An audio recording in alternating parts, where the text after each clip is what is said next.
Fantasy Football Fallout Running Back Edition. The top running back waiver wire targets for Week 4 are also included. If that's all you care about, just click the timestamp below. But let's dig right into ESPN's projected top 10 running backs this week.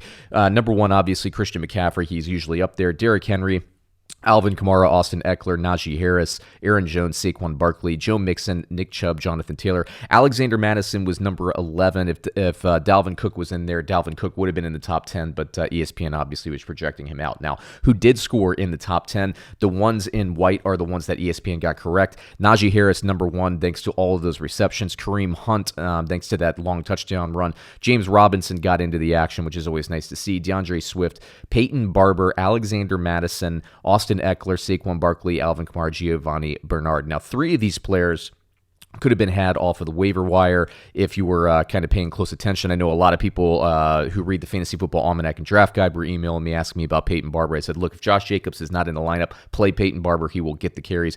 Peyton Barber, Alexander Mattison, Gio Bernard. With respect to Barber and Mattison, if Cook, if Jacobs, if those guys are out, just play those other guys because they'll get the volume. Giovani Bernard was a surprise, but Tampa Bay was playing from behind. So they're going kind of like the 2-minute offense for a lot of the time. So it makes sense, but I don't think that's going to be a weekly play. Now, let me give you my awards for the week. I just have 3 nut kicks of the week.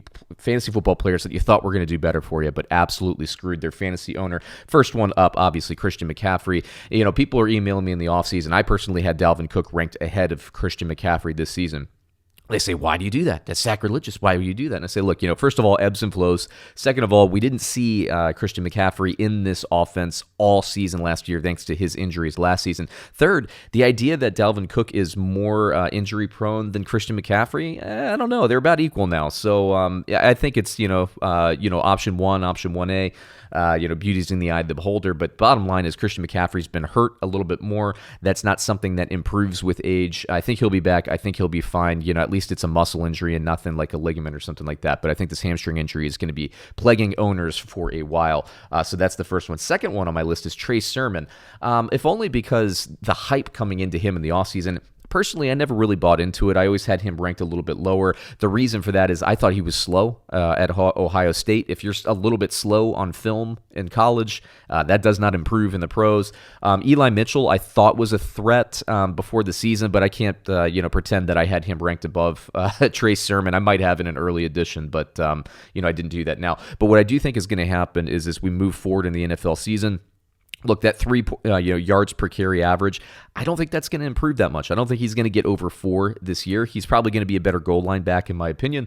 But Trey Sermon, I actually think he'll lose the job to Jeff Wilson when Jeff Wilson's back off the PUP list. The last one on my list is James White, who actually got me pretty good this week because I had him in the lineup. All those receptions I was planning on getting this week, that did not happen thanks to that hip injury. I hope he's all right, but that looked pretty bad. So James White out of the lineup, that was a tough one for me. I think I got like 0.6 points from him where I started him.